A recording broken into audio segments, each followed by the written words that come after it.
Hey folks, it's Tiffany. I am back with another episode of Meet the Trainers to introduce you to one of my favorite trainers. And that's not just because he is almost solely responsible for securing the facility that we use for TACON. It's for other reasons besides that. It's just because he's an awesome person and a fantastic trainer. So you're in for a treat if you plan on training with the one, the only, the magnificent, the irreplaceable Wayne Dobbs, ladies and gentlemen. How you like that, Wayne? That's some of the best comedy I've heard in a while. All right, fine. Well, for anybody who's doubtful of my version of who you are, go ahead and give them your version of who you are. Well, I name is Wayne Dobbs. I kind of put my masthead up for everybody wherever I go in the country of saying I am a fifth generation native Texan. That's on my mother's side. Regrettably, my father was from Oklahoma. That's always for Brian Eastridge to hear. But now I am a fifth generation native Texan. I'm a retired Texas law enforcement officer. I worked for the Richardson Police, which is a good sized suburb on the north side of Dallas for 25 years, and I've been retired from there for over 20 years now. I've been involved in both policing and police training and firearms training for going on 45 years now, I believe. I still work in the law enforcement and firearms industry. I manage the Western United States law enforcement territory for Aimpoint, and so I stay very, very busy. I was just going to say, so in other words, you've got lots of free time on your hands, right? Not Um, especially. well, you certainly schedule yourself like a busy person because you're one of those trainers at TACON who is teaching literally every day. So we're going to walk through your classes so you can introduce folks to what they can expect and help folks decide which classes they want to come to. First Okay. up is revolver fundamentals. You're a bit of an expert, our resident expert on this topic. So tell us about that live fire class. First of all, revolvers are like going home to me. That is what I started with. That's what I have always maintained a deep relationship with. Carried them in on duty use, carried them off duty. I still carry a revolver every day on my person, a compact revolver. Uh, I see uh, some really interesting growing interest, or I should say re-interest, I guess, in revolvers on the part of our population, uh, and that's very encouraging because they're still very, very viable. Tom's negativity about them notwithstanding, he and I have a good time busting on each other about that, and he's right on some stuff, and we're right on some stuff, so it doesn't really matter. But a revolver is still very much a viable defense weapon in the 21st century. It's also considered a little less offensive to people that perhaps aren't in our world. So it has an advantage there. And revolver fundamentals is just that. We're going to work on the critical fundamentals of shooting a revolver well, and we deep dive into grip and trigger on when we get into that. That's the big themes because teaching someone to grip a revolver well is a little bit different than an auto pistol, and they can still gain the same amount of efficiency on the gun with a proper grip that they can on an auto pistol. And then we teach the double action trigger stroke. And once someone learns it and learns it well and practices it, it transitions over to just about everything else you shoot. Because if you can manage a really clean, solid double action trigger stroke with a good solid grip, then shooting everything else gets even better and easier too. So it's not just a thing of saying, "Oh, I want to go shoot a revolver." It's it's an opportunity to build some really deep driven basic skills and fundamentals that will carry over to whatever else you're shooting. Nice. And just really quickly before we switch gears, for anyone interested in this class who owns a revolver but doesn't necessarily carry a revolver, we will need a holster for this class. Is that right? You will. It doesn't have to be much of a holster, but you will need a holster for it. Gotcha. Uh, if you have a couple of speed loaders for it or speed strips, that's a good thing too. If you just want to, use a dump pouch or something like that, or work off of a top of a barrel or a table, we can certainly set that up. It's not going to be draw intensive. It's going to be driven towards learning how to grip it and stroke the trigger. Got it. Excellent. All right. Thank you for that. Next up is a familiar refrain at TACCon, one of the most popular classes and most oft repeated classes, interactive trigger control. Hmm. You've become a bit famous for this class, and people clamor to get into this class every year. Tell us, for folks who are new, what is interactive trigger control? First of all, any notoriety or fame that comes to me out of interactive trigger control, I've got to make sure and first of all is place credit where credit is due. This is this is basically a 4 hour, I believe it's a 4 hour adaptation of the LAPD trigger drills that were developed back in the mid '80s by Larry Mudgett, who is a legend in LA and in California law enforcement circles.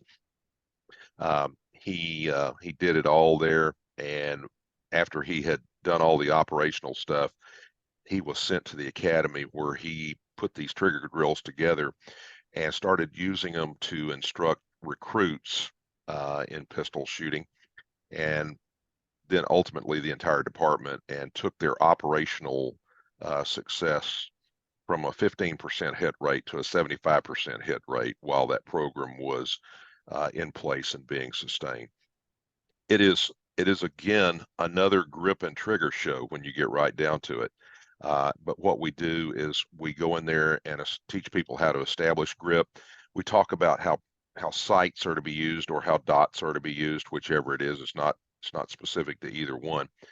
But what we do then is we allow the student to experience proper trigger control in an interactive mode. And what that is it's coach and shooter, and you have somebody on the gun with you, or you're on the gun with somebody. We'll switch out roles between coach and shooter to demonstrate and to give a feel experience on what proper trigger control feels like.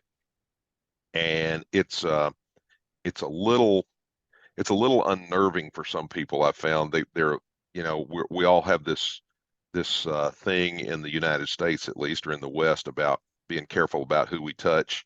And if you can't stand someone else's hand on your pistol or on your back, this probably isn't the class for you. But what we do is explain what that's for. Is we're basically setting up a shooting platform that's cooperatively done between two shooters. And as we go through several drills, there's an understanding of what proper trigger control is at, or what it is.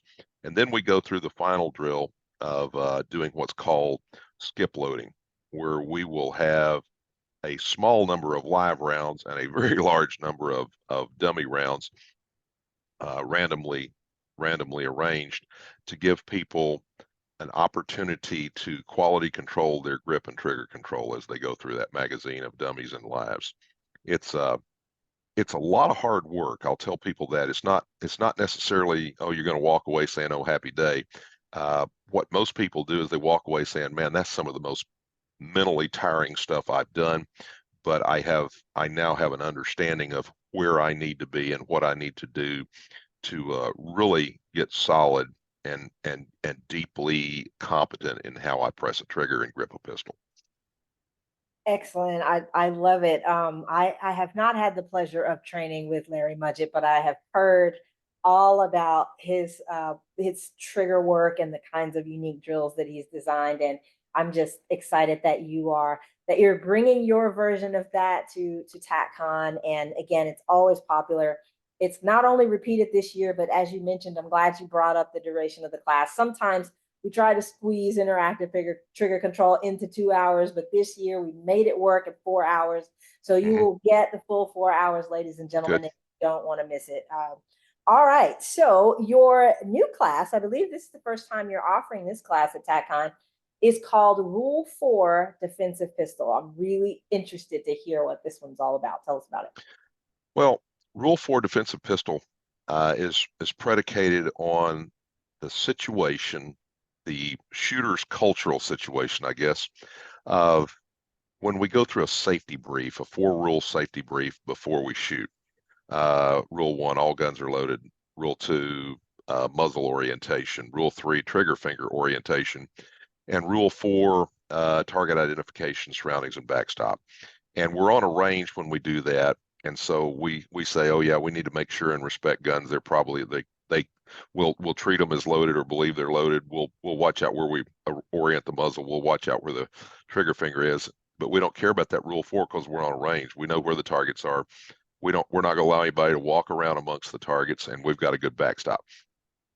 And then when we start carrying those guns off the range in the real world, at home, at school, at church, uh, in business, shopping, going to the grocery store, buying gas, whatever it might be, and we're carrying that pistol for defense.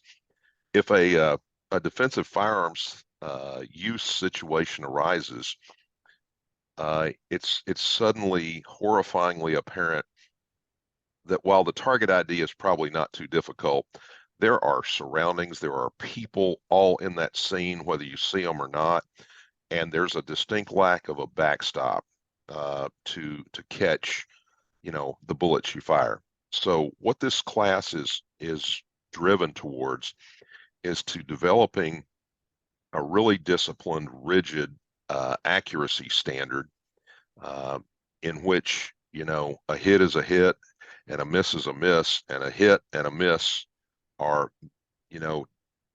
often people will maybe upset because with the rigid standard, the big qualification or practice silhouette that you use is not going to be what you're going to see. We'll work on basically a 5.5, 6-inch accuracy standard. And if you don't get that, then it's a miss. And we talk about and I'll save the explanations for later, but I call it the Tammy and the Timmy shot. And Tammy and Timmy are small children playing with their mom 5 or 6 blocks away from your defensive pistol encounter. So it's a disciplined shooting pursuit, and we work hard on it. We will attempt to put some sickeners in there, some complications.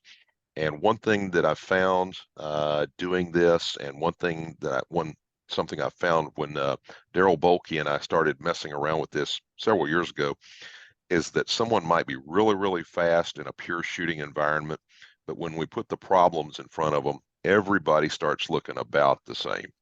So it's a fun class. It's a class that's intended to have you walk away thinking about some things that are more critical than just speed. It sounds like a fun class and impactful one. I think you're Hopefully. right that it's very tempting to kind of let Rule 4 go by the wayside when you're so Mhm. used to working on a square range. So I really appreciate you and Daryl putting some thought into breathing life into consequences before people experience them on the street. Right. So that's fantastic, Wayne. Thank you so much. And I hope that these explanations are helpful to folks. Wayne is teaching 3 classes. And again, we all thank you, Wayne, for all the work that you do to ensure that we are able to utilize your home range for TACCON. So I know that that's you're not the only one responsible for that decision. You've got to do some convincing and some advocacy work, and we appreciate you more than I can even put into words. So thank you so much, and I look forward to seeing you in Dallas. I look forward to seeing you too. And DPC is glad to see all of you. It's become one of our little landmarks in the year for TACCON. We have 2 national level events that we host every year. We host TACCON in the spring, and in the fall, we host one of the longest running and largest Glock Sports Shooting Foundation matches there, usually on Halloween weekend. So TACCON is the biggest and the best, and we truly enjoy it. Awesome. Well, we are lucky to be there. And for those of you who are coming for the first time, we've got about a third of the attendees are first timers this time, Wayne. Okay. You are going to absolutely love the range. It's a fantastic facility. And we have Mr. Wayne Dobbs to thank for that. So, all right, my friend, I will see you in a few months. You take care. All right. Take care. Bye-bye.